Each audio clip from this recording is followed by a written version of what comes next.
All right, everybody. In 7 days, the heaven, the earth, the USA was created. But on the 8th day, the big dude created Get Funk Podcast Network, brother. So let me tell you something, brother. I got a hell of a guest coming up here tonight. But as soon as I tell you about Sleeps.com, dude, Sleeps.com, you get dirty boxers. What else you get? You get any workout gear you want, brother. So check out Sleeps.com. That's SLEEFS.com. MWA Pod to get your 10%. Also check out healthvape.com. MWA Pod, get 10% off. Let me tell you something, brother. I got a hell of a guest tonight. I got my brother from another mother, brother, Rick Cornell, Reno. You know him as Reno in WCW, the hardcore legend in WCW. Let's bring him on, brother. All right, that's a little better. How's that, Ricky? That's awesome.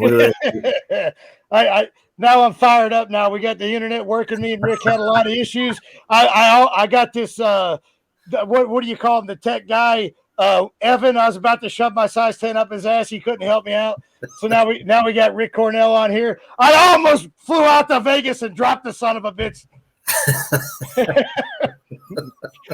All right, now I got that out of my system, Ricky. All right, baby. Oh yeah, I'm ready. Tell Angela she comes in. I'm dropping her too. Yeah, right. All right, so we got man, I'm happy for tonight, man. I hadn't seen my buddy Rick in a while, man. I think the last time I saw you was when I was out in Vegas. Yeah, brother. It was way too long, man. Oh my god. Yeah, this is a lot better here, right? Hell yeah. So yeah, me and Rick, if I had a goatee, we'd almost look like twins now since my head's shaved. Yeah, at least from the waist up. So yeah, I was telling you earlier before we had this thing screwed up, man. I apologize for that, but now we're on track. Yeah, I was talking to David Flair the other night. He was asking me where Rick Cornell's been. So tell everybody what you've been up to, and we'll get into some wrestling conversations. Yeah, shit. I don't even know where the hell Rick Cornell's been. Well, Rick Cornell obviously hadn't been doing no wrestling since WCW, huh? Did a couple things. Remember, we did. What was Jared's deal? Was that? Well, we did the WWA. Yeah, WWA. We did. Yeah, we had. That was a blast, man. It was awesome. That was awesome. Putting you over and right in my own hometown. Yeah, them son. Who the hell put that fucking shit? The Funkster, yeah. I think that was the first match I ever won in wrestling. Oh, shit. That was awesome. Yeah, we had a blast. Remember, what was it, Tantric that opened up for the show? Oh, yeah. Do you talk to those guys anymore?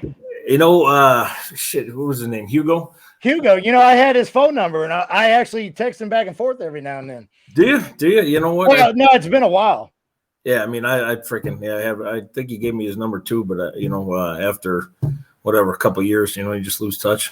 Yeah, those guys were amazing, man. I remember that show. Now they had we had Eddie Guerrero on that show. You had was Brian Adams on that show too? Yeah. And we had I was the Funkster. I was doing the Funkster gimmick then. Yes, you were. And you were Reno on that show, right? Yeah, that's who I am. Well, shit. Thanks for letting me in. Sons of bitches. So we had Crowbar wrestled Sabu on that card out there in Vegas, and that was sick. Lenny and Lodi was on that show too. That was sick, dude. Oh yeah. So yeah, we had a blast out there then, and then I went overseas and did some stuff with WWA, but you never went overseas with them, did you? Yeah, no, I never went. Yeah, I mean, it was pretty cool over there. I got to hang out with Crowbar. Sabu was over there in that show too. I think him and Chris worked that show too. But we actually did 3 shows and we were over there 2 weeks. Yeah, dude, that was like Crowbar's freaking wet dream, man. He was pumped for that freaking shit. Oh, dude, it was awesome, man. Yeah. But I got to wrestle Carl Ouellette. I don't know if you remember. Did you ever meet him in WCW when he was there? I don't think so. He was one of the Quebecers in WWF back in the day, and big dude, but he was talented as shit, man. We had some good matches. Of course, not as good as me and Reno, but Yeah, you ain't kidding. Yeah. So before we jump into the stuff we did, after the WCW. I'd like to talk about your power plant stuff if you want to talk about that. Yeah, absolutely, man. Absolutely. But most of the guys I've had on here, well, pretty much everybody except Sarge was he was a trainer down at the power plant, but everybody else I've had on my show so far has been training with me down at the power plant along with yourself. So I know we talked about this when we got screwed up, but we'll just have to repeat ourselves again. Yeah, shit, man. Freaking Sarge was awesome, man. I miss that crazy bastard. Yeah. So you saw the episode where he was on my show though, right? I did. That was freaking awesome. That was awesome, brother. Yeah. I kept telling him he was gonna do a job for me if his phone cut out. The crazy thing is, I don't know if he thinks that people had a problem with him or not, but every one of us freaking loved him to death. That was the amazing part. We all had, especially in the new plant, everybody just gelled so well and came together as a family. There was no shit, there was no hostility or anything like that. We were just all just close, man, close-knit family. It was awesome. Oh yeah, you had Sarge, like me and Johnny talked about last week on my show. Sarge was just doing his job. If you didn't like Sarge, then you're just an idiot because he tried to help us out. He was probably a little jealous because we're so good looking, but other than that, you know what I mean? No, this is not the moneymaker. I'll pull my pants down and look better than that. Sons of bitches. No, so me and Johnny was talking about that. There were days, you wanted to walk in there and you wanted to kick Paul's and Sarge's teeth down their throat. But shortly after you started training, everything kind of went away and it got better after we warmed up. Yeah, I never really had a problem at all. I never those thoughts never crossed my mind with him or anybody.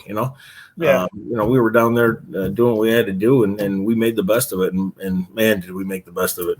Whether it was the brotherhood, whether it was just freaking cracking each other up nonstop, or whether whether we were just killing each other, in the best way possible. The cool thing about everything down at the plant was it was such a brotherhood. Everybody was just so close. You know what I mean? There wasn't anybody in there that wouldn't have taken a bullet for each other. It was, and for a little guinea Italian from New York, myself, it's that was huge because that's how I grew up. Yeah. To see that carry over into such an eclectic group of people who were from all different walks of life. It was awesome. It was awesome. All of us are still close friends today. We might not talk for so long, but anytime we do, it's like we never left. It was amazing. Oh yeah. And that's one of the things, you take out of the power plant, it made it all the bad days worth it, Yeah, absolutely. Because we made it so much fun. It didn't matter if we were dying. All the shit that we did in there, we were freaking, whether we were blown up, whether we were freaking killing each other, whether we were sore as shit, it didn't matter. We did everything we could to break each other's balls and make each other laugh. Oh, yeah. No matter what. Awesome. Yeah, it was awesome. So, I miss it. So the tryouts, the tryouts wasn't so awesome, right? But you want to tell them about your tryout? Yeah. Well, you know what? I actually did it twice. The first time, I messed up my knee on the second day, and I couldn't finish. So I told them, I said, how do I, work this out to come back? And they said, well, they said, you son of a bitch, you're not coming back. Yeah, they said, listen, everybody says that, and if you do, you'd be the first. Right. And sure as shit, 2 months later, I came back and knocked it out. And the crazy thing is, I did that. I made that tryout with Elix Skipper, who was a ridiculous talent and phenomenal athlete. Hell yeah, he was. And the crazy thing was, there was only one other guy in our tryout. Hey, let's not bring up his color. Yeah. Don't bring that up. That has nothing to do with this, Rick. Yeah. Jesus. Yeah. Well, he was, I mean, there was only one other guy in that tryout. So there was 3 of us, and that first dude dropped out in the first hour. Yeah, so it was Felix and myself with 12 other dudes looking to rip our freaking throats out, for 3 days. But if people actually, if they really knew what you were talking about, like if they'd been down there, like now when he says 12 guys, like literally fucking in your face, screaming at you, spitting in your face, throwing you in the ring, kicking the shit out of you, making you do all kinds of stuff, right? Yeah. I tell people all the time, it was literally like the best way to describe it, it was like Navy SEAL training without the water. Right, exactly. That's and we got guys that were in the damn service that tried to do them and said they'd rather go back to basic training. So there's some validity to that. Oh yeah, absolutely. I mean, think of how many people were whether it was ex-military, whether it was guys that were pro athletes, independents, pro athletes from other sports, football, whatever the shit they did. It was it was awesome. Yeah. So you actually had to do pretty much a tryout twice. You did 5 days, 5.5 days or whatever, compared to most guys 3 days. And when I can imagine those guys saying, "Oh, you're going to come back? Sure, you're going to come back." Because you heard everybody say, "I'll be back, and you never saw anybody. Absolutely, I was the first and the last. I would imagine you were probably about the only one. So at least you got that going for you. No. Look how far it's got me. Look at you. You look like a slim 190 pounder there. Yeah, my body wishes it was freaking 190. No, so then you said you went through the summertime in there, and I remember I went in July, so I think it was right after probably your tryout. And because I'm pretty sure you went through your tryout before I did. Yeah, absolutely, I did. And I can't even remember how many months went by between making that tryout and then moving down there. Because when I moved down there, actually, Elix, we exchanged numbers, and because we figured that we'd go down there together and just get a place, whatever. So we weren't buried in debt. But so he gave me a call, let me know when he was going down there. So we worked it out to where we're going down there at the same time. So when we actually did start, you were already in there, Chuck Palumbo, Sonny, I think Johnny Bull. So there was, you guys almost have come within whatever it was, 2-3 months. Yeah, after. But yeah, so I went through my tryout in July. I moved down there in October. Okay. Me and my ex-dish rag, the ex-dish rag I brought down there with me from Ohio, and so it was October, and then by that time we were all. It didn't take us all very long to get friendly and have good relationship. No, that was one of the things that was really freaking strange. You've got people coming in from all different walks of life and all different backgrounds. What we had in common, the fact that we were all dumbasses. Well, I was going to say twisted, mentally. That's pretty accurate. We were pretty much all twisted. Yeah, exactly. But I mean, that was the stuff that we did have in common, which, like I said, we were all freaking twisted one way or another. We were able to gel and do it well. Oh yeah.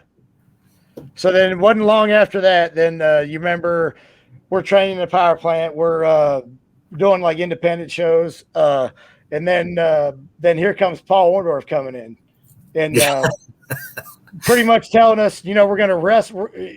In order to go to the new facility, we have to wrestle a match. And if we don't do well, guess what? You're fucking out the door. He's going to throw you out on your fucking ear. You remember that? I do. Do you remember who you wrestled? Me and Elix wrestled Kid Romeo and who the hell was it? Or you know what? Maybe I just wrestled Elix. Yeah, probably, most likely. I either wrestled a singles match or you know what? I think we wrestled 2 matches. Because I remember I wrestled Elix. So then Paul wanted us to wrestle a tag match as well. So we end up, I think it was me and Elix wrestled Kid Romeo, and I don't even remember who his partner was. Yeah, I don't know, but I mean, you and Neelix, you know, Yeah, what, I mean, fuck, we could have a, what ridiculous talent that was. You know what I mean? Put on a friggin' show and a half. yeah.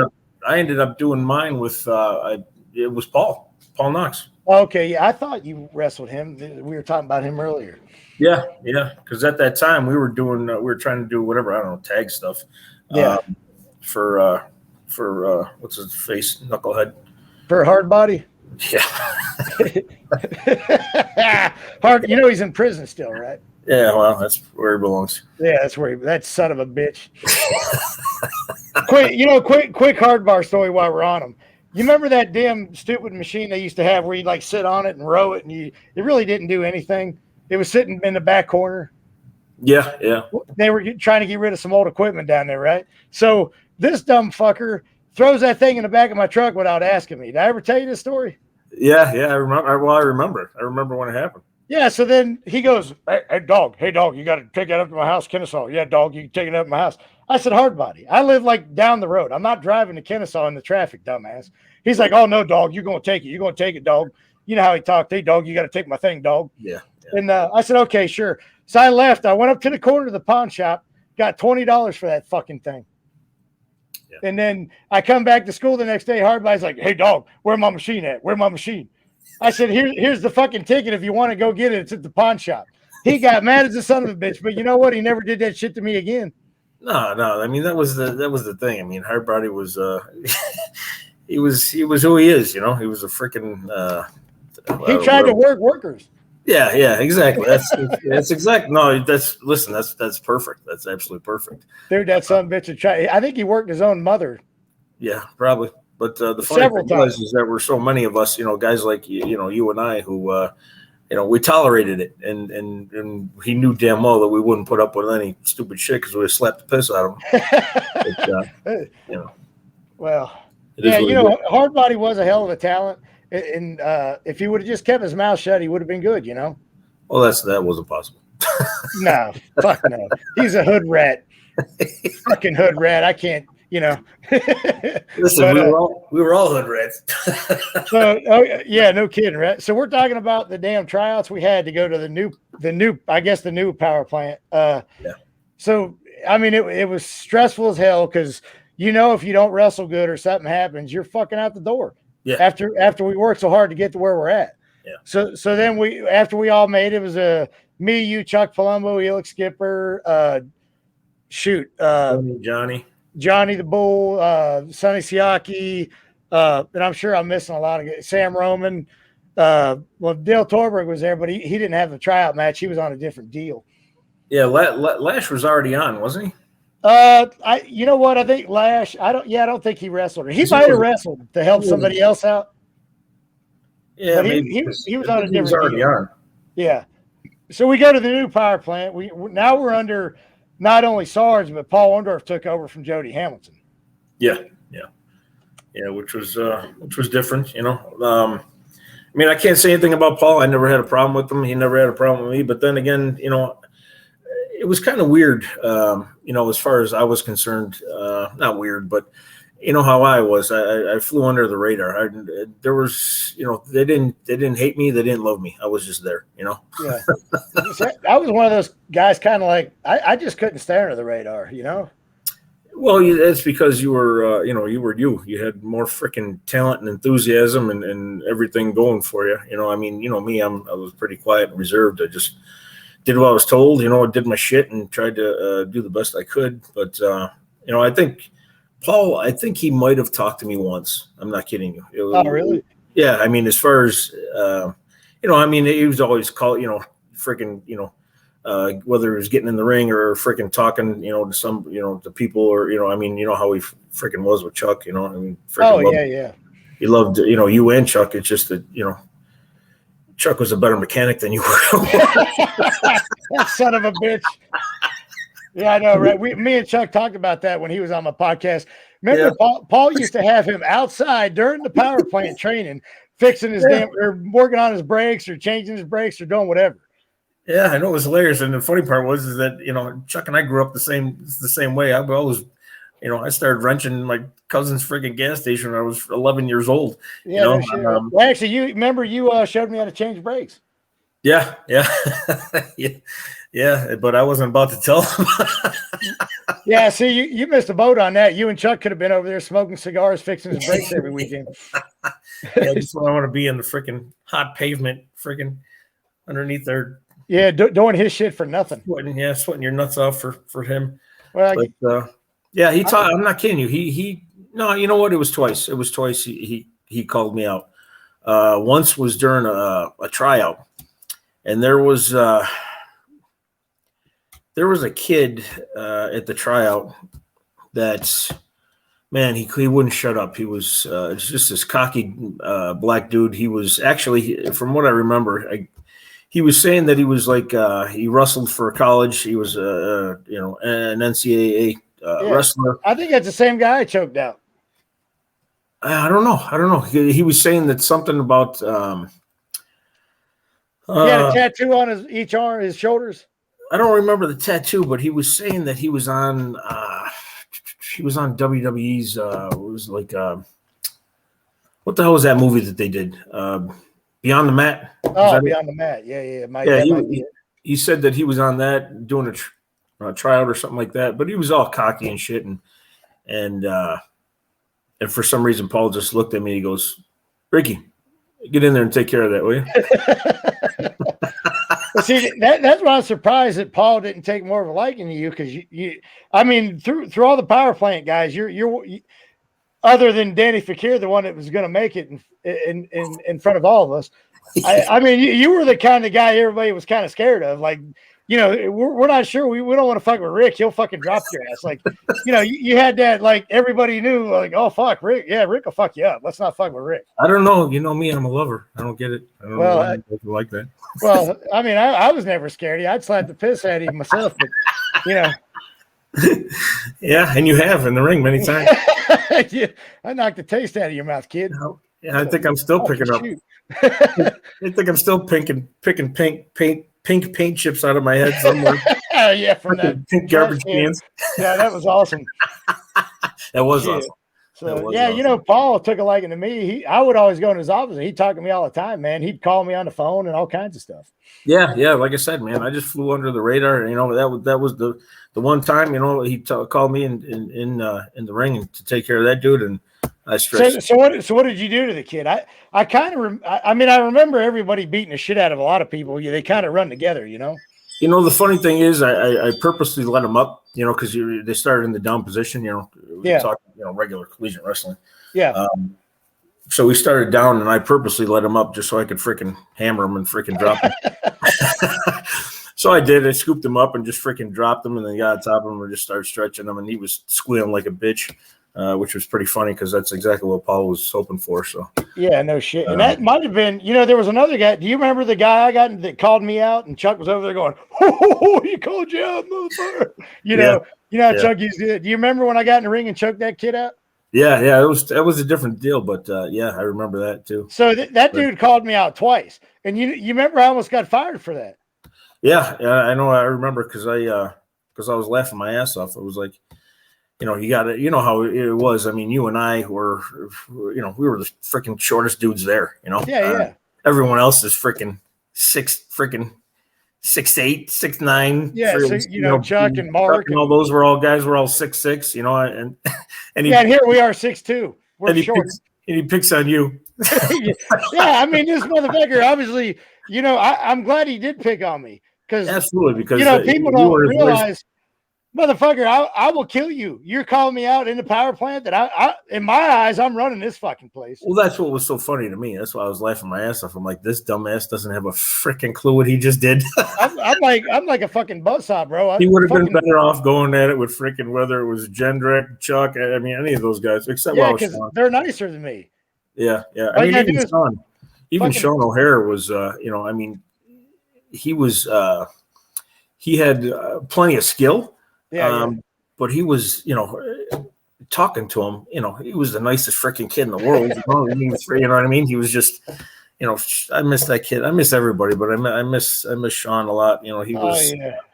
He was some of the stuff that we did on our own, outside of wrestling, whether we, freaking went to the mall or grabbed something to eat, that kid was so freaking funny. Oh yeah. Oh my God. He used to crack me up. We used to crack each other up, we would break each other's balls as much as possible. I remember one time we were walking across the street from, I think it was my apartment, and I don't know what the hell. I think Jerry was on the road because I lived with, remember I had the apartment with Jerry Toot and with Danny Facure. Yeah, the wall. Yeah, and so I think they were both doing whatever. I think Jerry might have been on the road, and Danny was, God knows wherever he was. But so we went and grabbed something to eat. So we're walking, and every time that we were crossing the street or something like that, crossing. He would step off the sidewalk and he would wait for me and hold his hand out like this to help me down the freaking sidewalk. Right? That huge step down.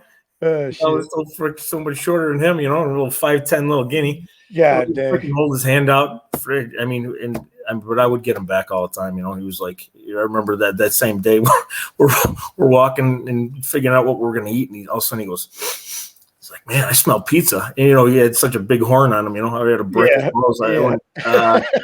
He said, that's Italy you're smelling. He started freaking dying. Oh my God. Yeah, we had a lot of fun, man. He was such a funny kid. But then again, so, you can pretty much say that about most of the guys down there. Oh, yeah. There were so many funny people, and we just cracked each other up every day. That's all we did, That's how we got through it.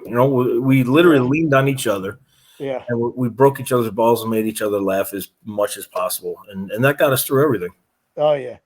My funny quirk with Sean O'Hare was I traveled with him a little bit when we were driving up to Nashville on the weekends, right? Yeah. I'm sure you've roomed with him. Remember, I don't know if you remember this or not. His big thing was if you took a piss with the door open, he'd fucking have a fit. You remember that? Yeah. Dude, I remember one time me and him started fighting. I had to take a piss. I'm washing my hands, come out. He's like, you motherfucker don't ever piss with the door. I said, fuck you. I was like, I went and running at him. He jumps in my face. We're on the bed fucking shooting, He's like, that's bullshit, dude. Whenever you're room with me, you fucking shut the door. So then I remember Kid Romeo came in and I said, he goes, I got to take a piss. I said, yeah, you can use our bathroom. And I purposely held the door open. He was in there pissing. Fucking Sean comes in and goes, motherfucker. And I remember he speared Sam after he got done. He beat the shit out of him.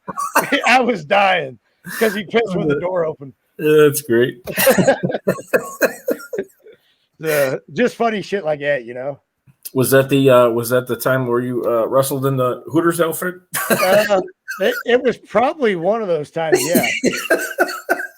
So yeah, Mark Jindrak's wife worked at Hooters. She got me a Hooters outfit, and I actually wore this son of a bitch. You remember that? I know, it was freaking awesome.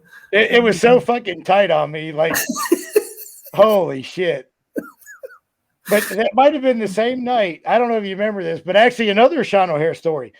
He looked after I did what I did. Danny Fakir pissed me off. We were at the Armory up in Hopkinsville, Kentucky. You remember the Armory? Oh yeah, I remember. You remember what happened? Oh yeah. Danny was eating a protein bar, right? Protein bar. So I walked up to him and just snatched it right out of his hand and started eating it. And Sean O'Hare's looking like, what the fuck? And Danny just sat there. He didn't do nothing. You remember? So I just ate the whole fucking bar right in his face. Do you remember what Sean said to you? Yeah, Sean said, he goes, if you were a trained fighter, I'd be scared to death of you. Yeah, absolutely. That was just me, man. I didn't know how to be any other way, Oh, brother, you were awesome. You were the shit that you did was just, oh my God, you literally made every trip, worth going. You were great. Whether you were freaking wrestling in a Hooters uniform, or whether you were literally doing a match by yourself. Those were the best. When you would do a match by yourself and the shit that you would do in that ring, throwing yourself all over the plate, taking out at the power plant. Oh my God, that was freaking awesome. I wrestled a broom handle at one day, you remember? Yeah. Dude, yeah, some of the shit we did. Wasn't funny. I think that's how I got booked on TV. Paul's like, "Fuck yeah, kid, fuck yeah." And that's funny that you say that because, like, literally, I remember I was telling you there was like 2 times that he talked to me. Well, that was the first one was the one I just talked about. Yeah. The second time was when he picked me to go to Japan. Oh yeah. Well, he picked you and Chuck, and I think I was included in that group, but I got hurt. Yeah, I think so. Did you mess up your knee or something? Yeah, remember me and Elix again? We were wrestling in front of Jimmy Hart and JJ Dillon for your life again, and so my knee popped out. Yeah. And then remember Paul jumped up there. He's like, "Get the fuck out of the ring! What the fuck are you doing laying there?" Like I was like, "Dude, my fucking kneecap was on the side of my leg. What the fuck do you want me to do?" Yeah, it was crazy. Yeah, but, and then Danny ended up going to your place. Yeah, well, why wouldn't he? He's fucking why wouldn't he? He had way more experience than all of us. No, I mean, I break his balls. I mean, I love Danny to death. But yeah, Danny's great, man. Danny's it's fun awesome. Breaking his. Danny, when I got hurt over in Finland, him and Jerry, dude, they helped me out a lot, bro. They sent me money, and I mean, Jerry basically paid my fucking house payment. Oh wow, that's great. I mean, dude, Jerry was unbelievable, bro. I can't even tell you how much. Yeah, and that was the thing. I mean, I was in Vegas, and I didn't know until it was over, until you came back. Yeah, dude. I mean, I got fucked up, man. And I think it might have been Sanders that called me when he came back. Oh, really? Yeah, it might have. You were still out there. Yeah, but we had no way of getting contacting you. Yeah, I called Jerry. Did you? Yeah, I was actually in my hotel room after I had my surgeries and stuff. And I could hardly talk because I had my jaw broke, broken orbital socket, every fucking thing. You're a mess, dude. Oh, yeah. So I could barely talk. And then all my nerves and stuff were screwed up in my face. So I had to like hold my lip to talk. Like I was like, baby, Yeah. So I finally got a hold of Jerry because I said, you know what? Fuck this motherfucker. I'm in a hotel room. I'm using the phone. They can pay the hotel bill. Fuck these cocksuckers, So I'm calling everybody. I called my mom and dad, I called my wife. I said, fuck it, I'm going to call Jerry. Because somebody told me I talked to that Jerry wanted me to call him. So I call him and I don't get a hold of him. Finally, one day I call him. He was driving down the road. He had to actually pull over on the side of the road and he was bawling like a baby. Yeah. And he was crying. And then I started fucking crying, and he's like, oh my God, I'm so glad you called me. And that's just the type of person Jerry was, man. He wasn't afraid to show his emotions. And no. Jerry was a big baby Huey. Well, it's kind of like us. I mean, you're one of the only guys in the wrestling business that. What do we say to each other when we're on the phone talking? When we get done? Oh, I always say I love you. Yeah, I mean, I'll say that to only a few people in the world, and you're one of them. I appreciate it. And Jerry was another guy. He'd always say, "Yeah, I love you, Funk," and he just he was an unbelievable guy, man. Jerry was the best. I mean, he would. Between us, living together in Atlanta, when I came back to Vegas, when WCW was over, and he started going to Japan, he would literally, on his way home from Japan, either way, whether he was going to Japan or whether he was coming, he would always fly into Vegas first or last, afterwards, after the show, and he would stay with me for usually about 2 weeks. Yeah, I remember that. Yeah, and it was so funny because I would, I'd come downstairs in the morning. This was after my oldest daughter Mia was born, and I'd come down at like 7 o'clock in the morning or something like that, and he would already be up.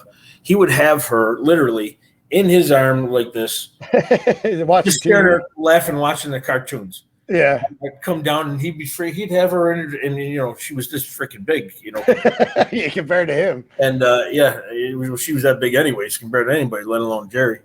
And, I'd come downstairs and he'd be just laughing his ass off, watching cartoons with her. They're freaking hilarious. Oh, first of all, I have a hard time imagining Jerry get out of bed before noon. Yeah, right. Yeah, that was the crazy part. It's probably because he never went to sleep. Did I ever tell you the Jerry Toot story over Japan when he was taking a shit in the room when I walked in? Oh yeah, that was great. Dude, that son of a bitch. I mean, I don't know how. I'm not the biggest damn guy in the world, and I had trouble in Japan sometimes. You know what I mean? Yeah, I know, dude. It was crazy. I mean, everybody's got so many great Jerry stories, you know. Oh my God, I mean, dude. my God, when he was first starting on the road, and he was, you know, we still had the apartment in Atlanta.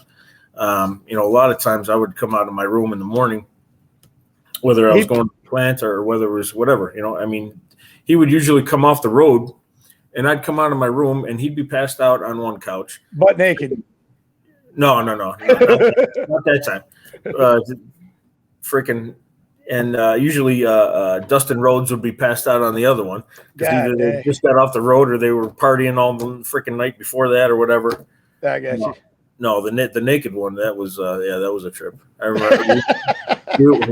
remember the one time we went out, and we were down in Buckhead, and it was actually myself and Jerry and Danny. We all went together.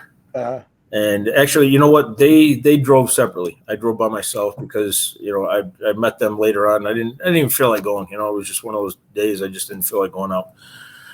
So I met them over there.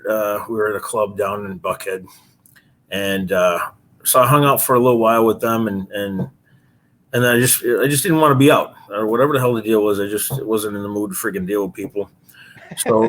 So Jerry and I were standing like by the front door, and you know, it was all glass. You know, the door was glass, but then there was glass on either side. Were you at Mako's?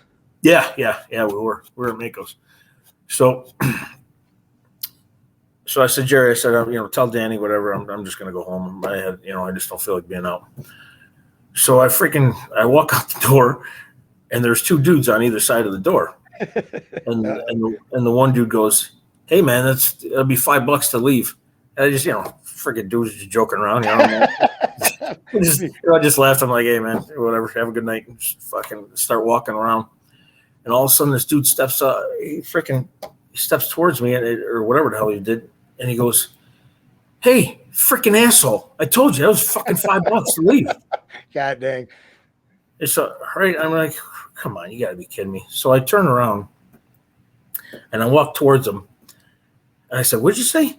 He goes, "You fucking heard me, asshole. It's $5 to leave." And I just went, "What?" Dropped him. Dropped him right at the front door. And I looked at his buddy. And I go, "You got anything else to say?" And he's like, "Nope." I just turned around and walked away. And got my car and left. And I hear the dude screaming, trying to wake the other guy up. It was freaking hilarious. Oh, my God. So I just go home. And I'm not kidding. I freaking went to bed. Whatever the hell mood I was in, I just freaking ended up going to bed. So then all of a sudden, I hear somebody knocking at my door, my bedroom door, right? So I'm looking, I'm trying to wake up, whatever. I'm like, "What?" And it's freaking Jerry. And he goes, Rick. I'm like, "What are you doing?" He goes, "I see Jesus." I swear to God, I go, "Jerry," I go, "it's 5:30 in the fucking morning." I go, "If I come out there, you're gonna see Jesus." What'd he do? He's like, please, come out here. Because Jerry stuttered, if people don't know. I go out there, yeah. Dude, I go out there. Oh, I'm like, "What are you doing?" I go, "What are you doing? I swear to God, I told you if I come out here, I'm gonna freaking kill you." He goes, Don't hurt me." And I go, "You're 6'9", act like it. And go put some pants on. Go put some pants on. He's standing there 6'9", 320, butt ass naked. I'm like, what are you doing? What the hell is he doing? Rolling?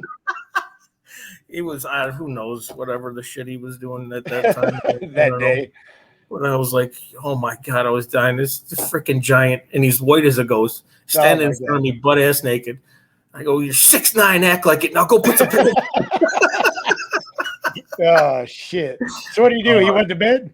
Yeah. He was freaking. Oh, he was killing me. Because whatever the hell he was doing, the best thing for him was to go to bed. Literally every time I came over to your apartment, he was sleeping. Every time. Yeah, he was a trip. Oh, God, I freaking miss him, dude. I loved him to death. You know. Always. Yeah. Oh yeah, man. I miss that guy so much. Yeah. I got a picture of him with my Doberman. He was holding my Doberman. I've got pictures of him freaking holding my daughter. Yeah. I can't even see her. God dang. Yeah, that was cool that he come over there and visit you every time he went to Japan. Yeah, you know, it was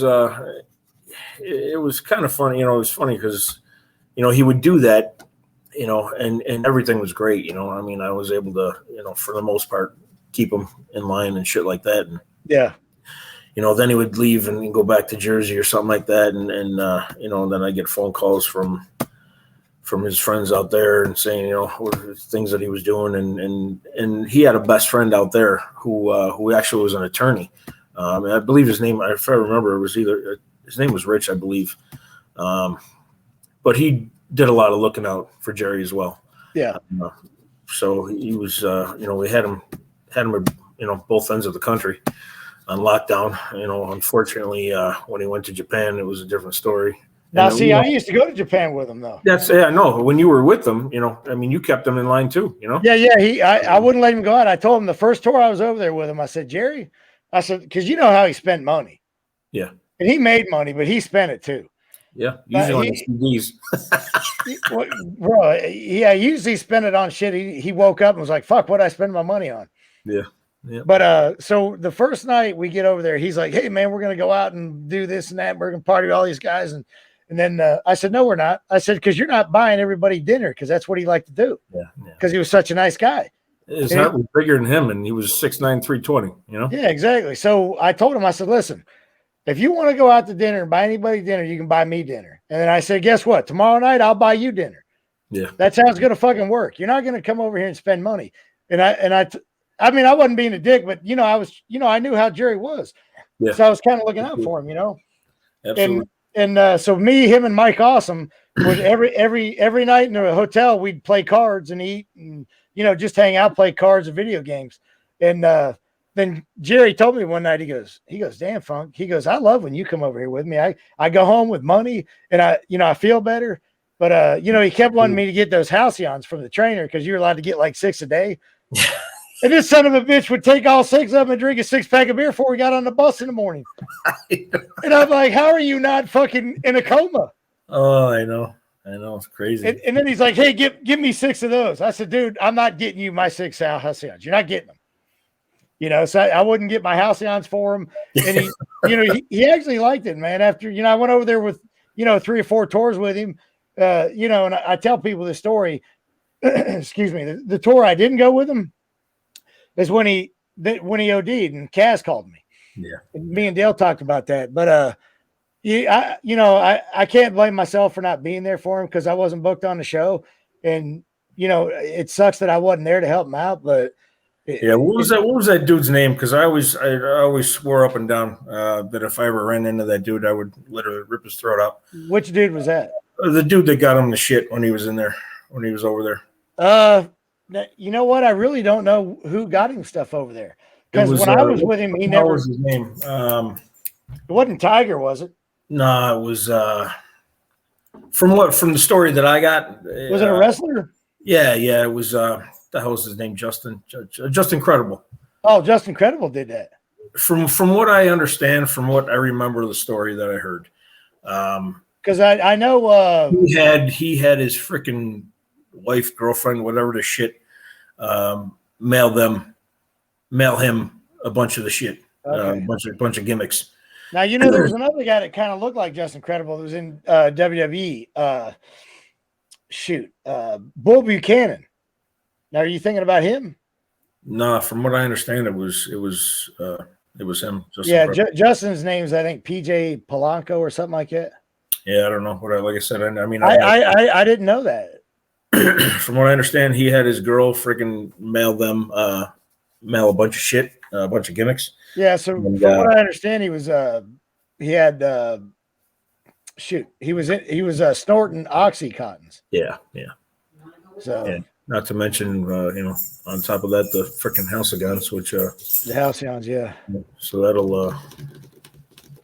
It sucks I wasn't there, man. But you know, I can't look back on that and, you know, feel guilty about that because, you know. You shouldn't. None of us should. You know, I mean, when we were with them, we did everything we could. You know what I mean? And he was doing pretty good until, from what I understand, until until that time, which is like I said, I always said if that was true, and if that was what happened with that kid, then you know, if I would ever, I'm sure Justin Credible wouldn't want to meet you in a dark alley. Well, it's got nothing to do with that. It's just a matter of we all killed ourselves to do everything we could to keep him on the straight and narrow, because we knew, for one, how hard it is to get out of that situation, and it's real hard to help yourself. That's why we all did the things that we did for him because we loved him more than anything in the world. You know what I mean? Right. So we all did, and then to hear that he was over there with somebody who actually fed him the shit, enabled him. Yeah. That pretty much signed your death warrant. Yeah. Right. Well, I didn't know that. If I ever talk to that guy, I'm going to ask him about that. I'm sure it's nothing he'd probably admit now anyways, but yeah, well, you never know. He might. Yeah. But I actually was thinking about having him on my podcast because someone asked me about him, and I had no idea that was the case. That's what I heard. That's what the story that I heard, that he had his girl mail him out a bunch of shit, and that's what they were doing. And shit. Well, yeah. I guess I want to have him on my show now then. Yeah. Well, like I said, just it would be something you want to verify before you make that decision. But like I said, that was the story that I was given. I got you. All right. Well, shit. Before we got in this Jerry discussion, I don't even remember what the hell we was talking about. Everything. God dang. So yeah. So then we started doing the from the power plant. You guys went to Japan. You guys went to Japan for it was like a tournament or something, wasn't it? You and Danny and Chuck Palumbo? No, we went for a tour. We were there for just about 2 months. That was New Japan, though, right? Yeah, that was New Japan. Okay. Yeah. That was so cool. I mean, what an unbelievable friggin' experience that was. Not only man, learning everything that the do's and don'ts over there. It was a crazy experience. I mean, right from the bat, right from the get-go, the very first night we were there, Chuck and I were pretty much in go position because we were doing a tag match against a couple of guys. I can't remember which ones they were, but we were in go position, ready to go out, and all of a sudden, freaking paramedics, the gurney comes flying through the door, going to the ring. We're like, what the hell's going on? And all of a sudden, they brought one of the guys through the doors on the gurney. And we're like, what the hell happened? One of the young boys that was in the match, they were doing like I think an 8-man tag or something like that, which was pretty much the norm over there. Yeah. Took a missile drop kick to the head off the top rope and herniated a blood vessel in his brain and freaking died. Holy shit. That was our welcome into Japan wrestling. So the very first, Chuck and I are literally just sitting there. We're going, this is our first match in Japan. Well, now in order to get over there, you heard the horror stories of how stiff they were and how they were going to test you, right? Oh, that was that was a whole nother thing. That was one of the funniest freaking things in the world. That when we went over there, we're in the locker room for that very first night. Yeah. And, Chuck and I were tagging against a couple of guys. Actually, Chuck and I did a lot of tag teams, that tour. We did a lot of 8-man tags, freaking 10-man tags, 6-man tags. But Chuck and I did a couple we did quite a few tag matches, just him and I against, their guys. And when they were working the match out in the locker room beforehand, and the two guys that we were wrestling, they took a look at Chuck and I and they go, no stiffy. Yeah, no stiffy. Right. I just looked at Chuck and I just started dying. I'm like, oh my God, it's freaking hilarious. Right. For them to say that, it was. They must have been kind of relatively young in the sport too, because that never happened. Those were they were a couple of veterans that were saying that to us. I mean, granted, you got, me that looked like a freaking serial killer, and then freaking you got Chuck, who's 6'6" and, built like a brick shit house. And then So they were just like, no, Stiffy. Yeah. Well, shit, they sure tested me when I was over there. That's for sure. Oh yeah, I mean, I got tested big time. Actually, the one time, this is actually a funny story.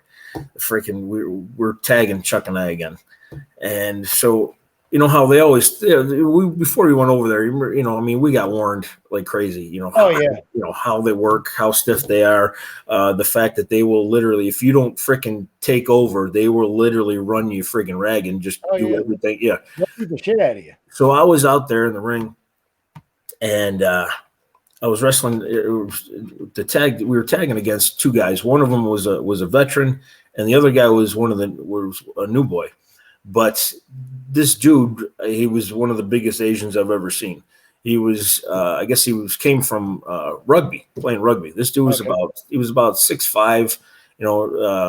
He had to go probably about 290. He was a big boy. So I'm in there with the older guy. And he's doing stuff to me in the corner, whatever. They got me, in their corner. So, he tags in the new kid. So then they're both working me over in there, and I'm trying to, I'm letting them do their shit, but at the same time, freaking trying to do my own. And, the older dude gets out. And so the big dude is in there.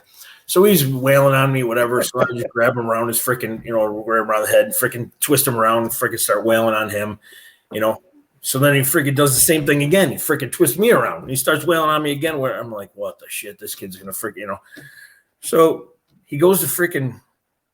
I forget what the hell was the scenario. I think he would. This kid, he liked to do the stinger splash a lot. Oh, okay. That was one of his things. So we're going at it in the corner, and like I said, anytime I tried to take over, this dude would literally freaking take over again and freaking start wearing. So I'm like, all right, this kid's gonna have to learn something here. He's gonna get dropped. So he throws me off, in the turnbuckle, and he starts coming in for the freaking stinger splash. And I know exactly what he's gonna do, right? So, I hit that turnbuckle and I shot out of there about 120 miles an hour and freaking clotheslined his head off. Just literally jumped up, wham! Just freaking. The crowd probably love that shit. They did. The problem was it knocked him out cold. Holy shit. So I see this dude's freaking eyes roll back in his head, and he's out. He's freaking out cold. Now what? That was perfect, bro. So I freaking jump on the rope, and I'm doing my shit, to the crowd, whatever. And then I go over to Chuck, and I freaking slap him in. I go, brother, you better figure out what you want to do. Just dance around, do something, because this dude's out. I don't know how long he's going to be out for. God dang. Chuck's like, thanks, buddy. God dang. So then, I freaking looked for this kid the whole rest of the night, because I wanted to make sure he was okay, whatever.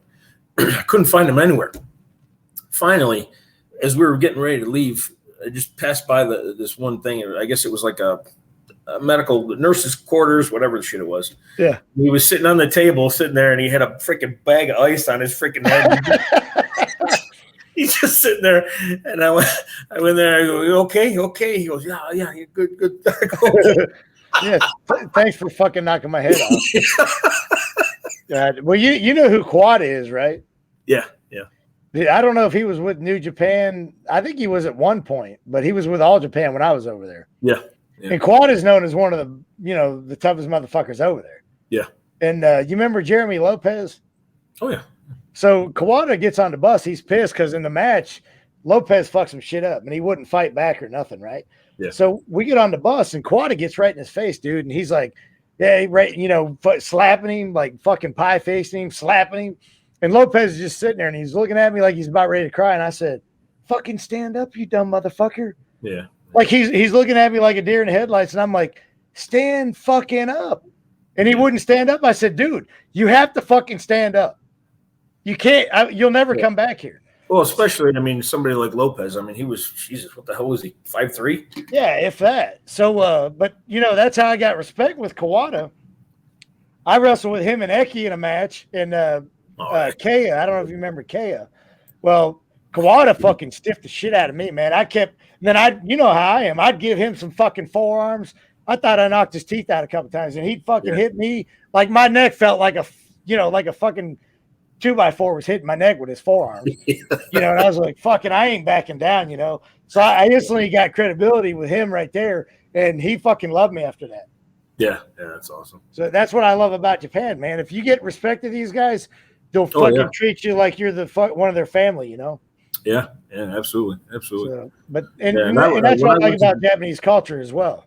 Yeah, absolutely. That's one thing I always say. If out of any country in this world right now, Japan, the respect that they have for everything. I don't care if it's a freaking person or a blade of grass. Yeah, I mean, right. they're just such upstanding, respectful people. It was a pleasure and an honor to work in front of them. Always.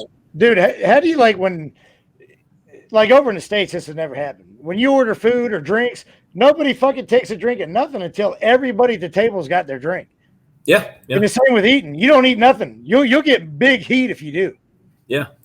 And I was used to that myself. I mean, just from my upbringing, in a big old-fashioned Italian family, that's the way it was anyway. So, I fit in there pretty good. The only thing that I was getting freaking, I think Jeff Farmer was over there with us. Oh, okay. He freaking almost strangled me.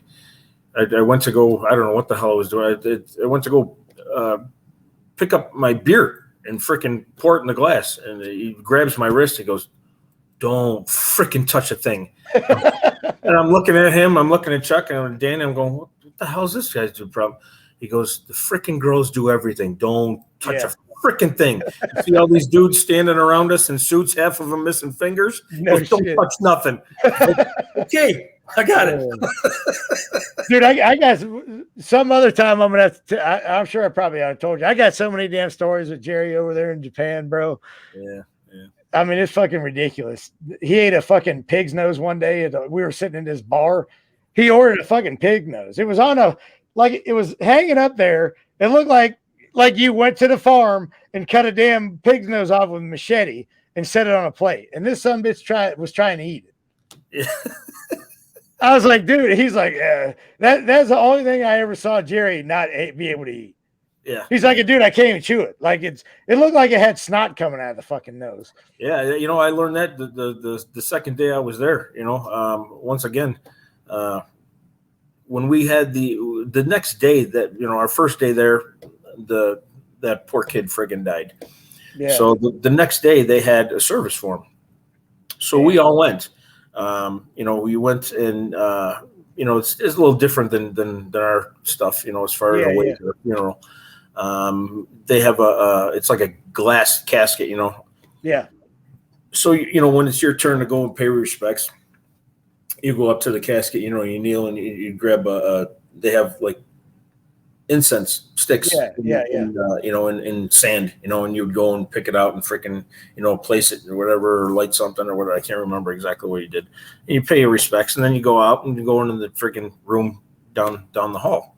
Mm-hmm. So you go in that room, and there were tables lined up, and granted, obviously in Japan, everything's like a foot off the floor. Right. But there were tables just laid out with trays and trays and trays of food. It was all sushi, and I had never freaking eaten raw fish in my life, and nor was I ever going to. Yeah. And so I sat down, and I'm looking at Chuck. I'm like, I'm not eating any of this shit. Once again, Jeff Farmer goes, "Oh, yeah, you are." Oh, yeah, you're eating it, kid. That's a fucking shoot. So I ended up doing it anyways, and I've been freaking like a sushi freak my whole, this ever since that day. I freaking loved it. It was awesome. Yeah, I was the same way. Yeah, it's what a freaking awesome culture. It was very cool. One of the best freaking experiences. It was awesome. Yeah, I love fucking Japan. This is fucking crazy, Rick. We've already been talking for an hour. Really? Yeah, fucking hour. I told you this shit goes fast, man. We haven't even gone through anything. Yeah, no shit. That's what I was just thinking. I looked up the time. I don't know if you can see the timer up there. No. But I got a timer on mine. It's an hour, already an hour. It's fucking nuts, right? Well, we better do another hour because we haven't gotten through shit. No shit. No, I mean, we hadn't even really got out of the power plant. We was talking about damn going to Japan from the power plant. I know, right? I know. Jesus. It's crazy. And when I went over there, the funny thing was I went over there with a busted rib. Oh, did you? The day before I had to leave. we're down at the plant, and for whatever reason, freaking Robbie Rage and Kenny Chaos, high voltage. Oh, I do. I remember that because they almost killed me and Elix the same day. Fuck. I'm serious. So after they were done killing you guys, he's like, Rick, come on, man, come in here. Give us a hand. You know, we're working through a couple things. You know, they were doing some, you know, tag team friggin' shit. You know, yeah, they were in the ring right in front of the lunchroom, like, right? Yeah, exactly. I remember that shit like it was yesterday. Yeah, so I went in there and they were working on spots, you know, tag, you know, shit that they wanted to get down, you know, double team stuff, whatever. Now, what do we used to call those guys? Not high voltage. I don't know. We called them high dosage. I don't say. Yeah. I know they were great though. They were freaking. Oh, I love those guys. Oh yeah, Robbie and Kenny, they were freaking awesome, dude. I love those. But now Robbie had a little sense to him. Kenny was fucking a little crazy. Right, yeah. But they were both crazy, you know. Well, yeah, but Robbie had a little sense to him, like I said. He was the brains of that unit. Yeah, but they were doing some crazy shit. Kenny hiked me up and freaking, I think Robbie came off the ropes with something, whatever they did, they freaking snapped my fucking rib. Literally the day before I'm going to Japan for 2 months. No, I kind of do remember that. Oh, I'm like, you gotta be freaking kidding me. I went to the freaking doctors. They looked at it like, yeah, it's broke. Jesus Christ. Isn't that amazing? Yeah, he gave me a bottle of gimmicks and freaking sent me on my way. I was like, yeah. Well, at least he gave you something, because right before that or right after it, I can't remember. Fucking Kenny jumped in the ring. Me and Elix are doing a tag with him and Robbie. They wanted to work on some shit. I remember Kenny comes in there and fucking just snaps. He grabs Elix. I think he fucking threw him like 30 fucking feet in the air. And Elix come down like on his neck and shit. And Robbie jumps in and goes, whoa, fuck, calm, shut, stop. Like, and Kenny's like, what? You know, and fucking Robbie's like, dude, fucking calm down. I think he had to slap him. You know, he's like, and fucking Kenny was ready to kill somebody. And I'm looking around going, fucking thank God I was outside the fucking ring. I mean, actually, I think you give Elix a backdrop and damn near killed the son of a bitch. Yeah, I believe it. They were a little high strung. Oh my God, Kenny especially. Oh my God. Yeah. Oh, I got a funny story with Robbie though. Oh my God, we were. Do you remember when we wrestled in Baltimore the day they freaking won the Super Bowl? Oh yeah, I remember that. And I can't remember who the hell I was traveling with, but I had to be there later because the airport was a fucking mess. Yeah, no shit. So I had to stay there later for some reason, whatever. And whoever I was traveling with was already done. I said, you know what? Go ahead. You know, go back to the hotel. I'll grab a ride with somebody else. So I'm done. You know, I get done showering and shit like that, and everybody's leaving. And Troy was there. Troy Andrews. Yeah. Another one of our fucking good buddies that died too early. Closest friends that we lost. Yeah. Troy was. I think Troy was doing the Sting thing. You know. When they were doing the multiple Stings and shit. Yeah. For that pay-per-view, because I can't remember what the hell pay-per-view it was, but you know, I'm like, why the hell would you have a pay-per-view on the same night as the Super Bowl? But usually in Baltimore it was I can't remember now. Yeah, I don't know. The Great American Bash, maybe. Yeah, I can't remember, but whatever the hell it was. So he's standing there. So Troy is standing there with Robbie and Rick Steiner. Three big bastards. Yeah, right. 3 crazy big bastards. So they're like, oh, come on, brother, come on with us. I'm like, all right. So I get in the car and Rick's got a Crown Vic that he friggin' rented. So he's driving. I think Troy was in the passenger seat and Robbie and I are in the back. Yeah. So I have never driven with Rick Steiner ever. I never will again. And listen, you know me. I'm not too many people drive like I do. What do you mean, Mr. Road Rage? I don't know what you're talking about.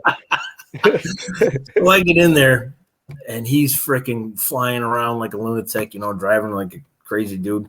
Now all of a sudden we hit, you know, because the I can't even remember what the hell the name of the arena is.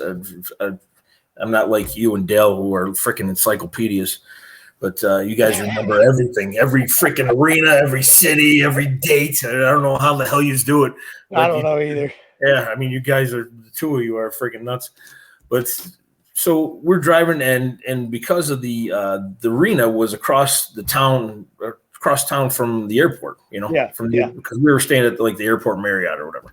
So we're downtown, and so we go to leave the arena. And I don't think we made it a mile before, because when they won the Super Bowl, everybody in the town just drove downtown, and got out of their cars and left them, and were partying, doing the crazy shit that they do. So all of a sudden, Rick is like, "Fuck this! We ain't freaking getting caught in this shit."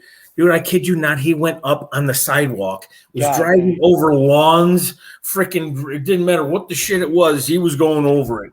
We're on the sidewalk, up on freaking lawns, we're coming back down.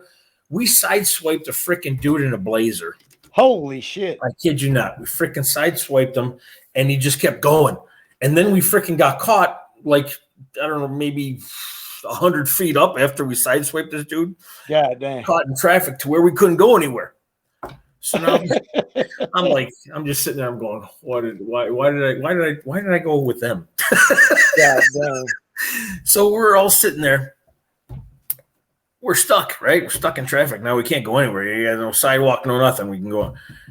So all of a sudden, this dude gets out of this dude. I swear to God, this dude gets out of his truck. I'm not even exaggerating. This dude gets out of his truck. He comes over, knocks on the freaking window. This is black dude that just got out of his blazer, right? Oh, shit. Rick rolls down the window halfway, and he goes, "Yeah?" He goes, "Oh, man, you just sideswiped my blazer." And I swear to God, I don't know. I'm not even exaggerating, not one bit. The three of them, literally at the same time, like they freaking rehearsed it. Everyone, the three of them, kid you not, bullshit. I'm not even bullshitting. The three of them pull out fucking blades and fucking open them up in front of the dude, and goes, "No, we didn't." This dude, I swear to God, this dude looks in the car, sees 4 animals, 3 of them with knives in their hands, and he goes, "You know what? You didn't. You guys have a good day." And freaking turns around and walks away. Only in the wrestling world. He walked away. I go, "What the fuck was that?" I go, "You guys got this shit rehearsed? Where the fuck is the knives?" Where's my fucking knife? I swear to God, dude, I was like, "What the shit just happened?" Like they had it rehearsed, like it happened on a regular basis. How did I never hear this story before? Oh my God, it was freaking hilarious. I was dying. I was shitting myself, but at the same time, I was freaking laughing. I'm going, I go, how the hell? Literally, like you rehearsed it all at the same time. Yeah, where the hell did you get knives? I'm like, what the shit's going on? Yeah, how did I never hear that damn story before? Oh my God, dude, it was absolutely hilarious. Absolutely hilarious. Jesus. Oh, that almost reminds me of the Tank Abbott in the car story. Buffalo, right? Oh my God, bro! Let's tell people that damn story. Tank Abbott, the UFC fighter, Tank Abbott. Yeah, that was all you, brother. You go ahead, take it away. All right, so okay. So I don't know if people know Tank Abbott or not. I'm sure they know who he is, yeah, but I think we all think he was a little sweet. Am I right? I never got that vibe, but for some reason you guys were. Okay, well, let me tell you why I got the vibe, and I think you know. So we're in Buffalo, New York, which is in Rick's hometown. Yep. So Rick's taking us out. We're with Tank Abbott, me and Rick, and who else? There was somebody else with us. Oh God, who the hell else was with us? It was like Alex Wright or some random person.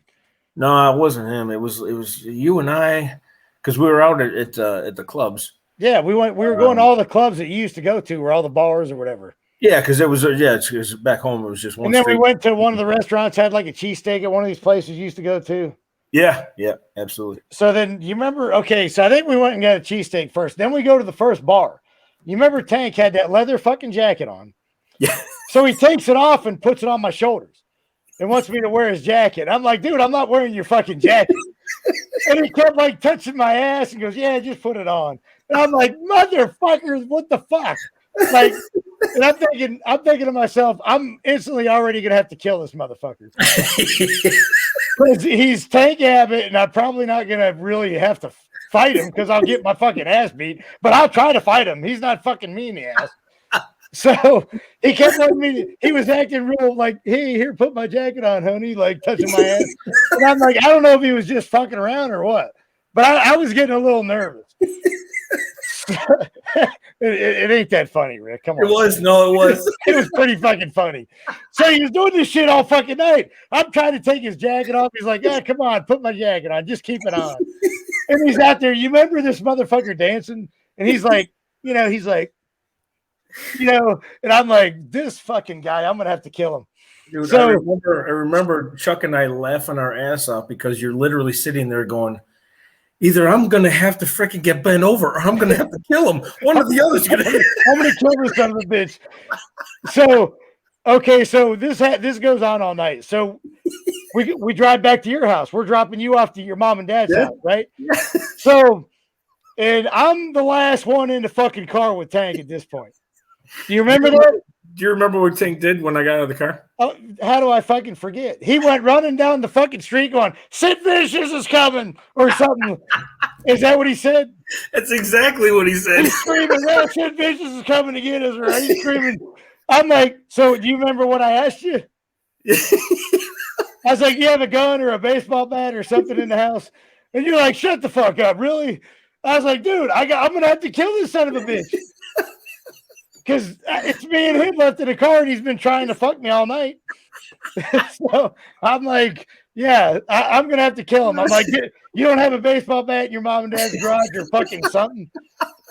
And you're just like, fuck. So I get in the car, and we finally get fucking Sid Vicious screaming, fucking coming to get us into the car. I know. I remember telling him, like, Tank, what are you doing? This is my parents' house. It's freaking 4:30 in the morning. And I do remember, I think a couple of the neighbors fucking turned the lights on. They're like, what the fuck's going on?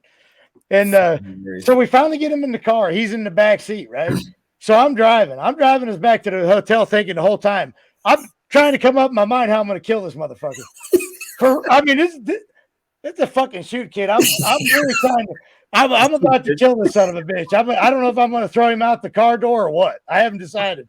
So yeah, he ends up passing out. Thank fucking God. I pull into the hotel and I'm like, fuck this motherfucker. I fucking slam in park and run in the fucking hotel. I got to go to my room before the son of a bitch wakes up. So nothing ever happened. He fucking falls asleep in the car and I run in the hotel. Nothing ever happened, but. You know who it was? I think it was Jerry that was with us because Jerry was staying with me in my parents' house. It might have been Jerry. Yeah, I think it was. I just don't. It's amazing I don't remember that, but I know there was another guy with us. Yeah, I think it was. Yeah, I know it was definitely Jerry. And, wasn't Chuck with us too? I thought Chuck was with us too. Yeah, I think so. We were in I think we were in Tank's car. He had like a big Crown Vic or something too. Yeah. So and I was like, God, you motherfuckers leave me alone when this guy's been touching my ass all night.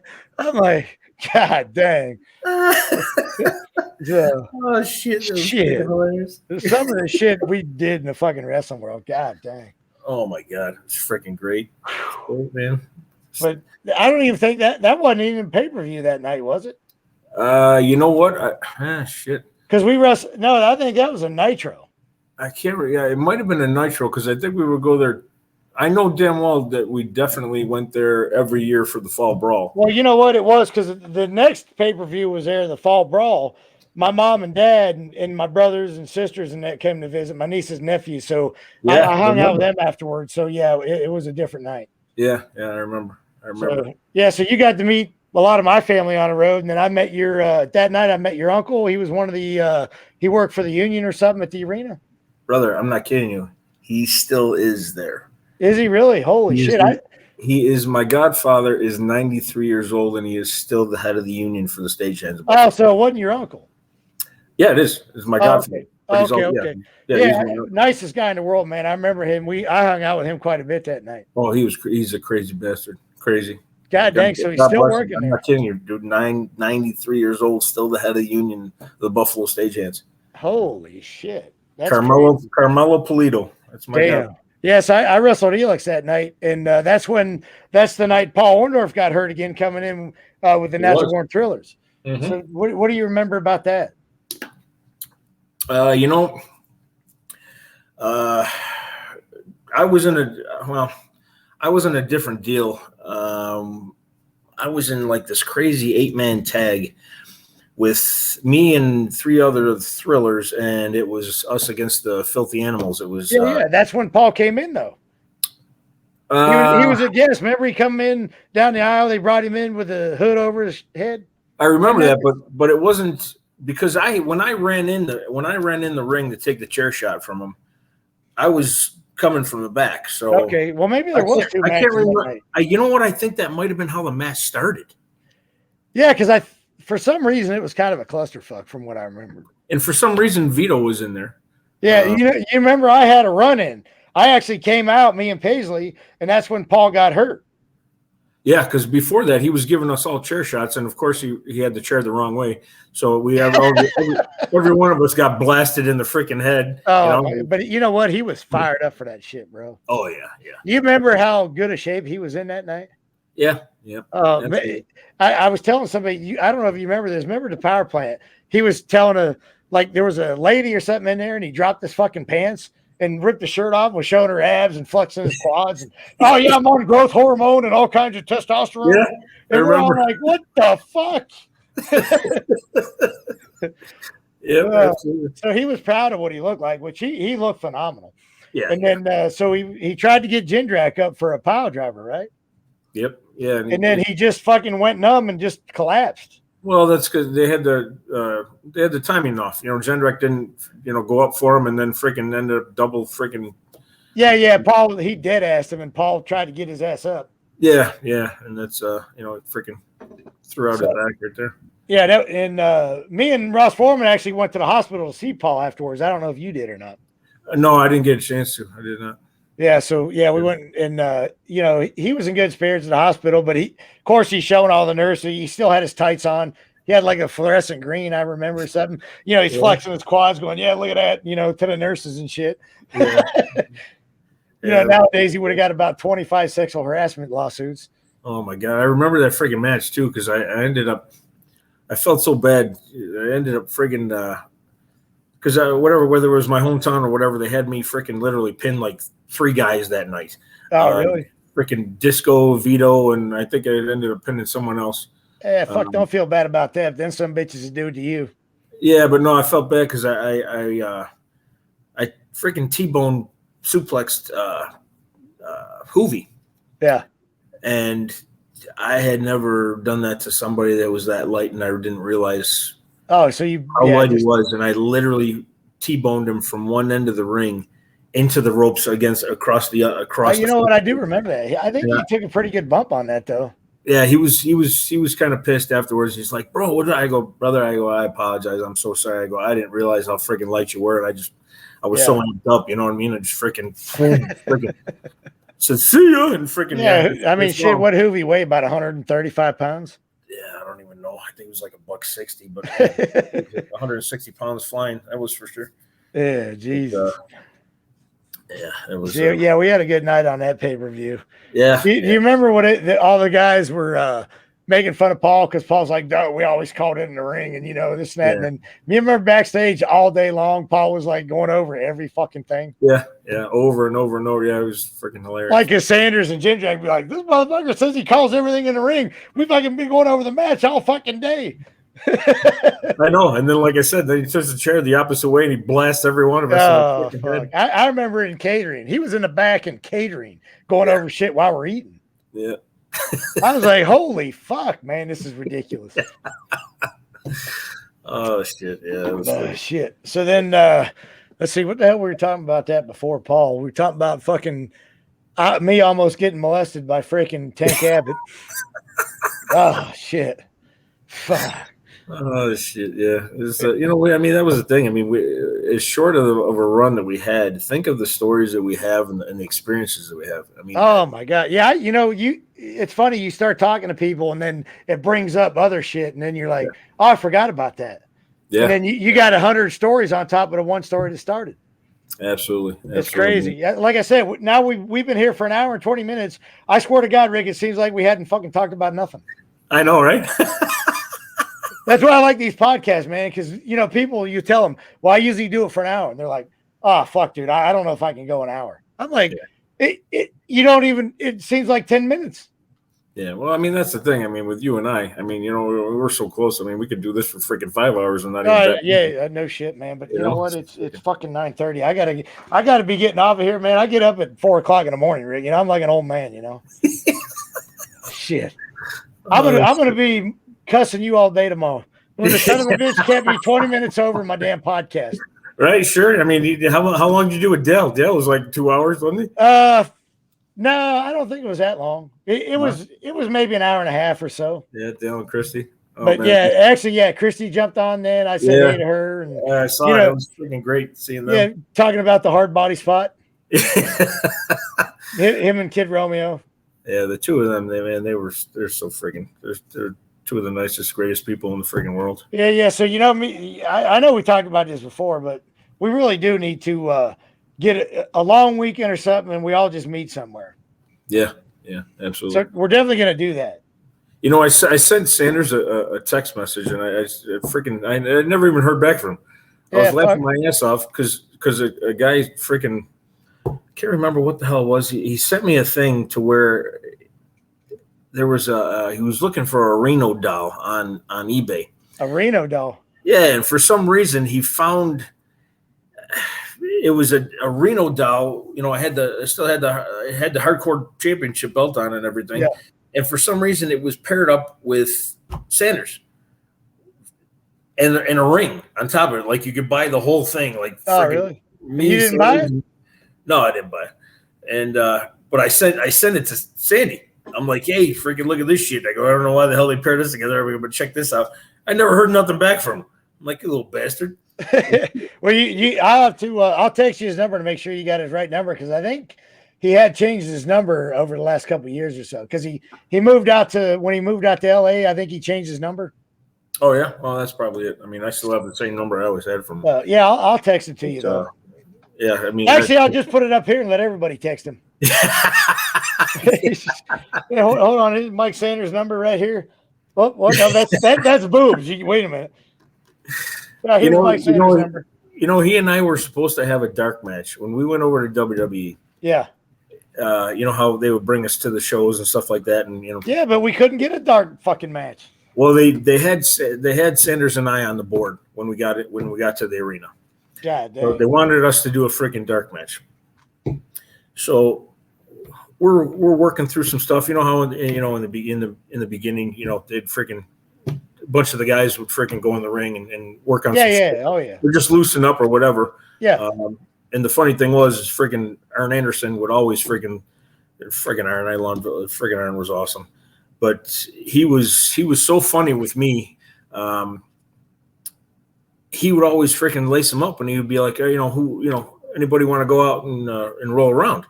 Yeah. And every time I'd be like, yeah, Aaron, I'll go. And I swear to God, he would say the same thing every time. Every single time, he'd be like, fuck you, Reno shooter. I ain't fucking in the ring with you. Forget it. Anybody else want to go out to the ring? And I'm like, what the shit's that?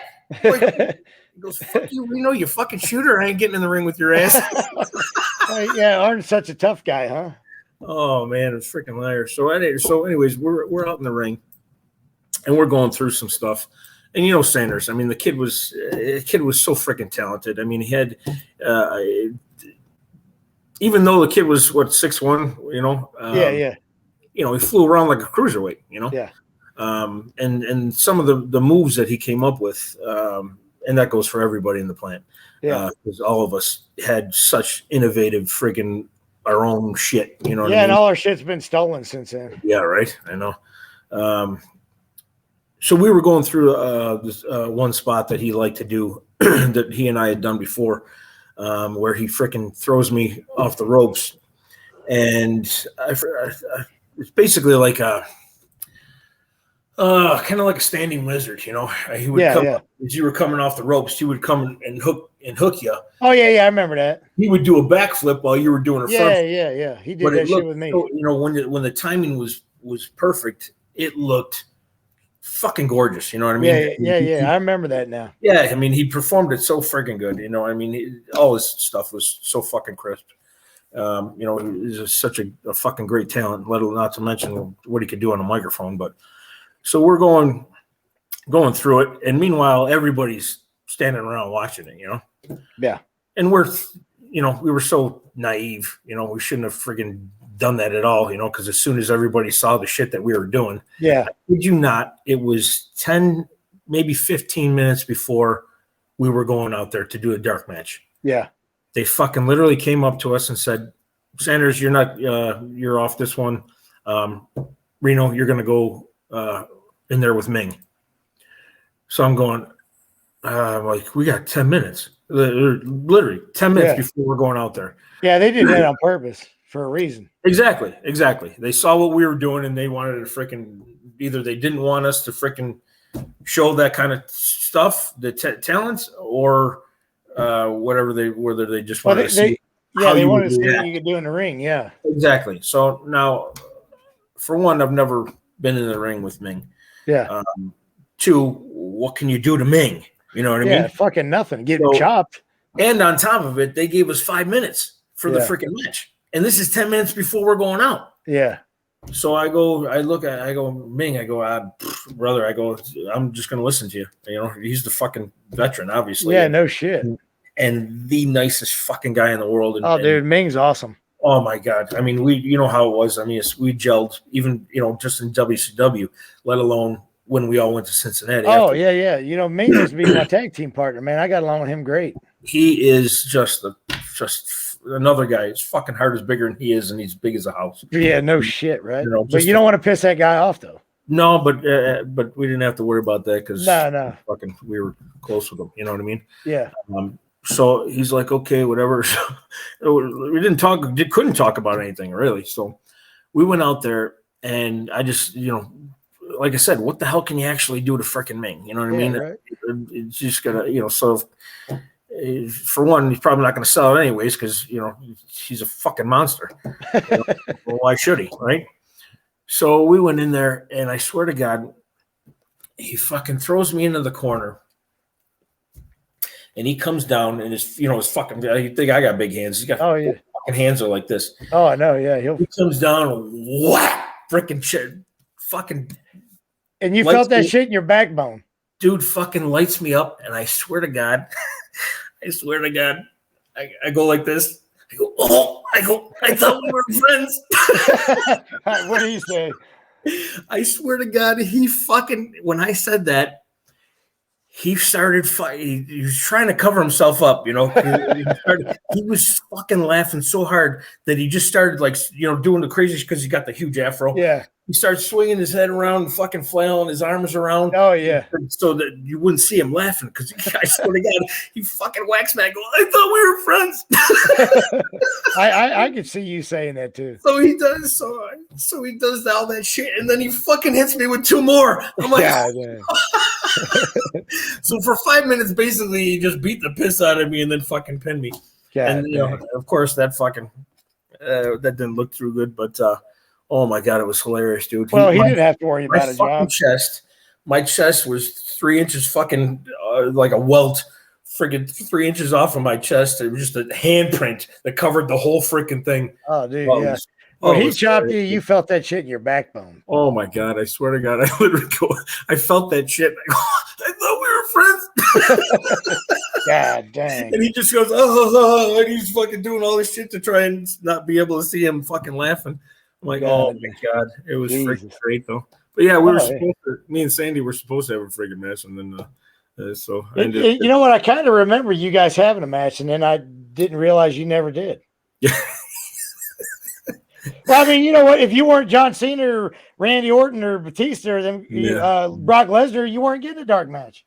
Yeah. Because like I tell everybody, our job basically was to go down to Cincinnati and then OVW on Sundays and wrestle with these guys until they got better, and then they fired all of us. That was basically the whole thing. Yeah, and the thing of it was the guys that were from WWE that were down there in Cincinnati with us, they were so freaking cool. I mean, they were cool. It wasn't. Yeah, I mean, you think of the talent that was down there.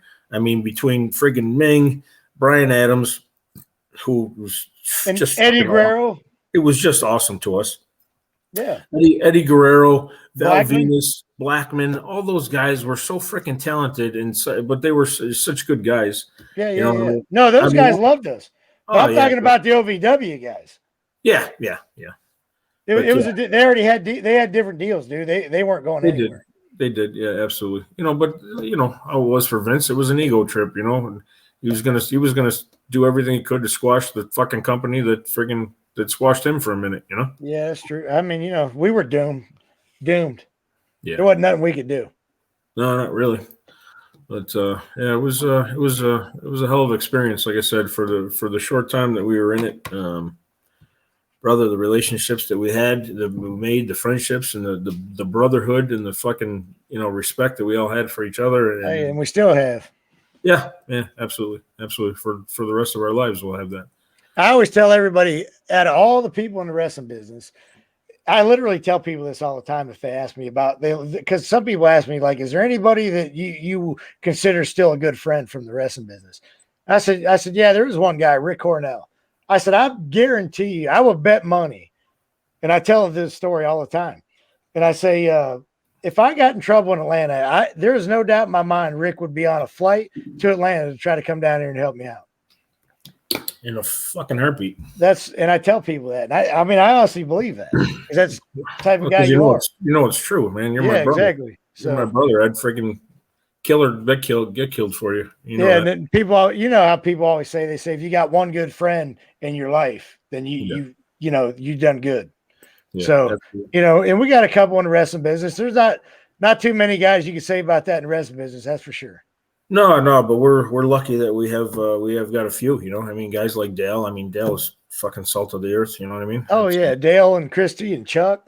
Yeah, all those guys. I mean, they were just freaking Danny and Johnny the Bull and yeah. I mean, they're all such solid people and good people, and that's where why we're all still so close. But yeah, I mean, you and I we've been through.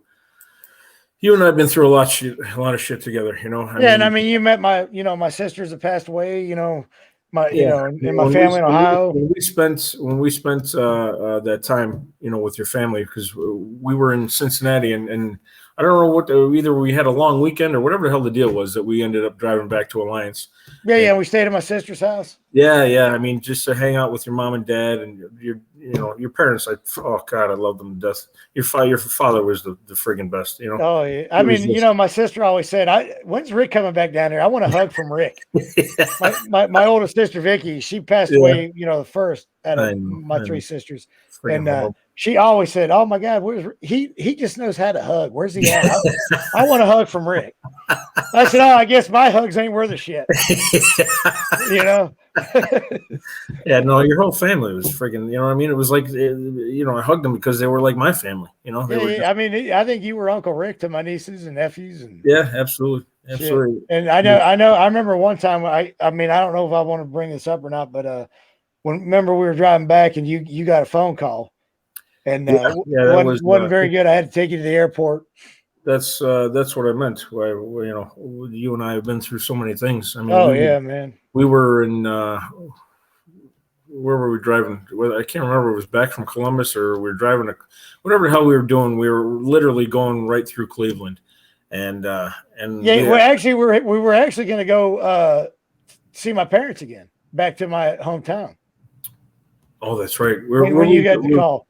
We were, what was it, after Columbus or something? We just went through Columbus. We got on, I think, State Route 30. We weren't too really far from Cleveland or where I grew up. So yeah, and my wife was pregnant with our first, and I was I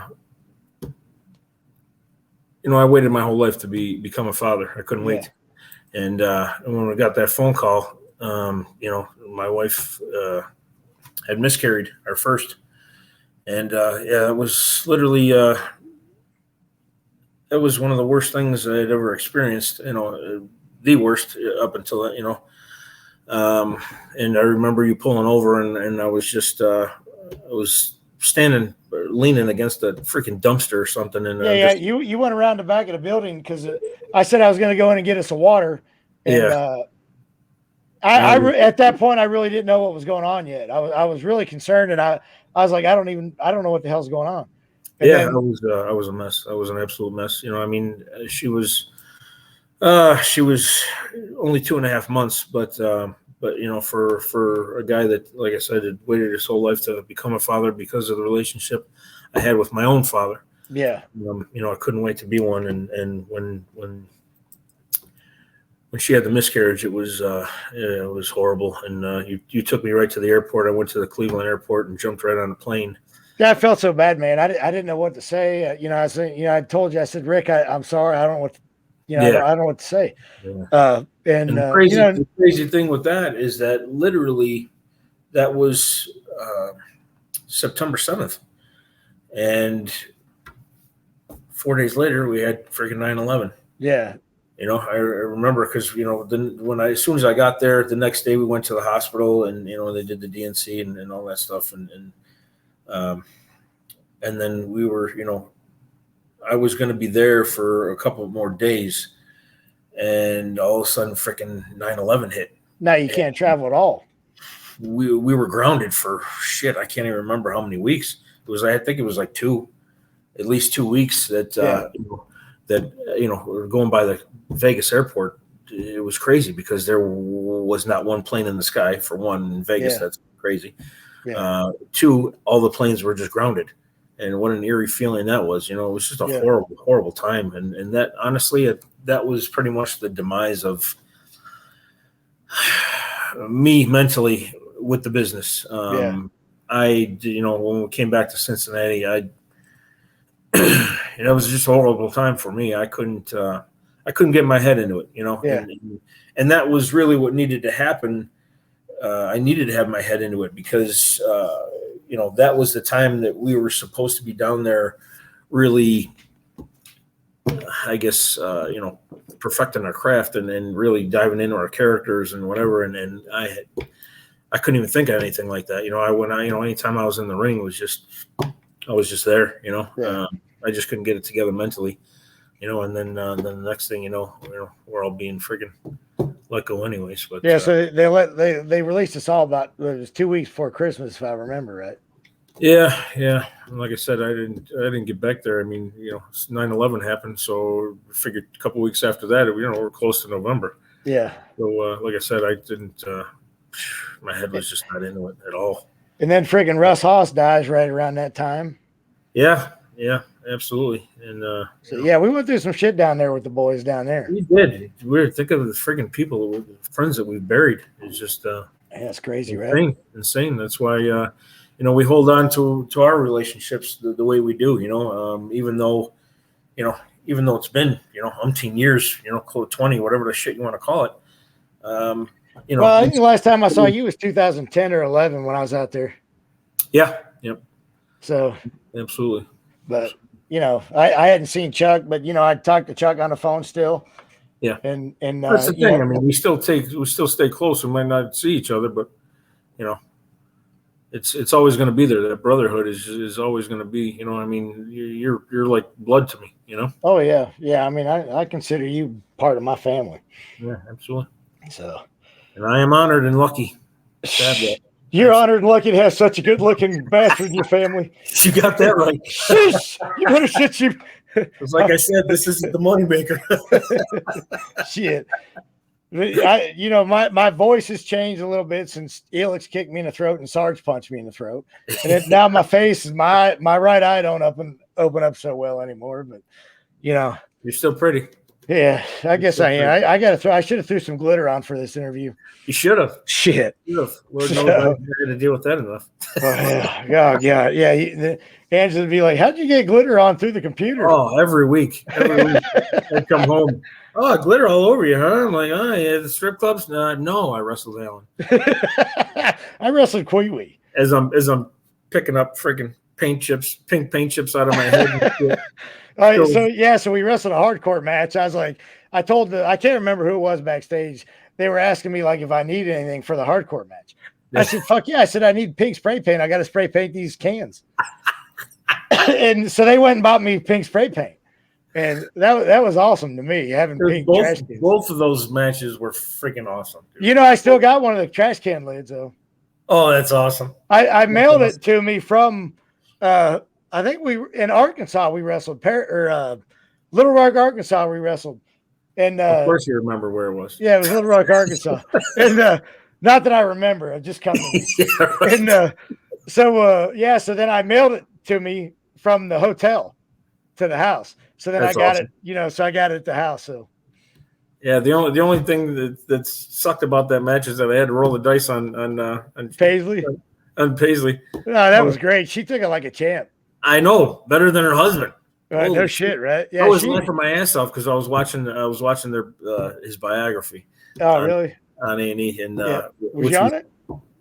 What's that? Were you on it? No.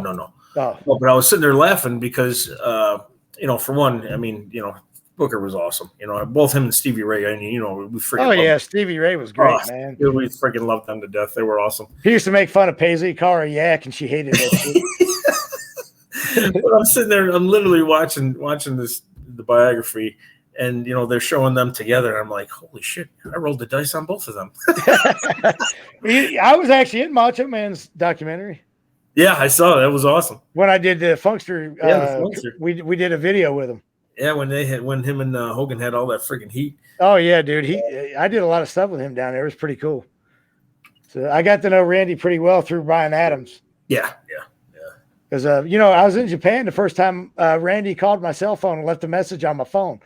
So I checked my messages and it's like, hey, brother, call me up down there in Florida, brother. And I'm like, and then Brian gets on and goes, hey, Macho Man, wants to talk to you. I was like, holy fuck, this is awesome. How many times you get on your phone and you get a message from Macho Man? Right? So, it's just shit. But you know what? You got a message from me one time, didn't you? Oh, yeah. That's just as good. Absolutely. Better.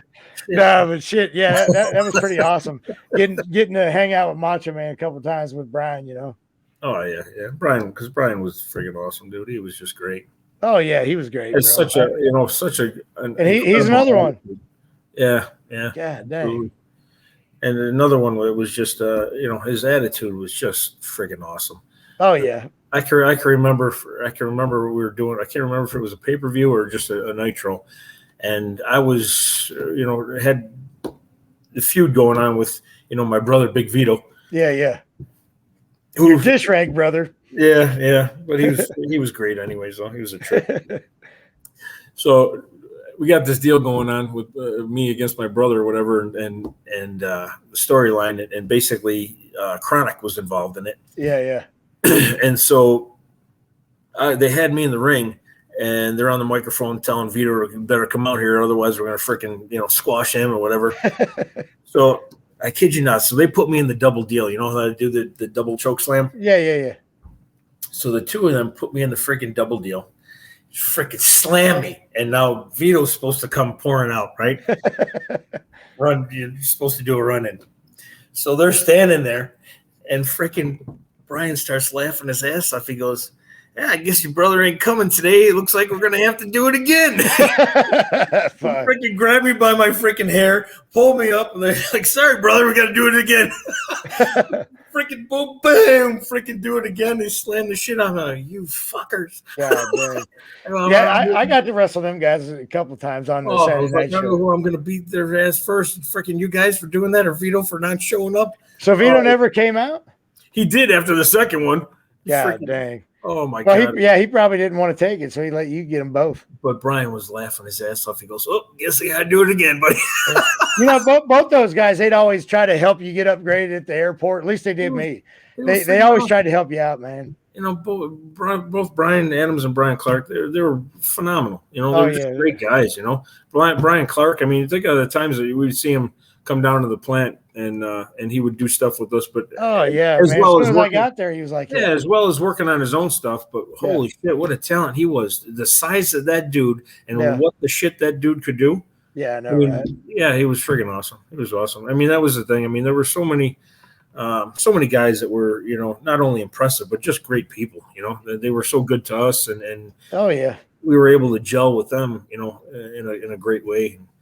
Man, do I miss it. Holy shit, do I miss it. They left Japan as the tag team champions. That's when they retired. So they retired on top, Did they? That's great. Yeah. Great. Yeah. And, and I wanted to go back and start doing Japan stuff. But, after Mia was born and I just, I just couldn't be gone, Oh, yeah. Yeah, that's not – you be gone for 3 weeks at a time, man. missing all that time with your kids. Yeah, shit. I mean, shit. When we were going, hell, back when we went, I mean, we were there for almost 2 months.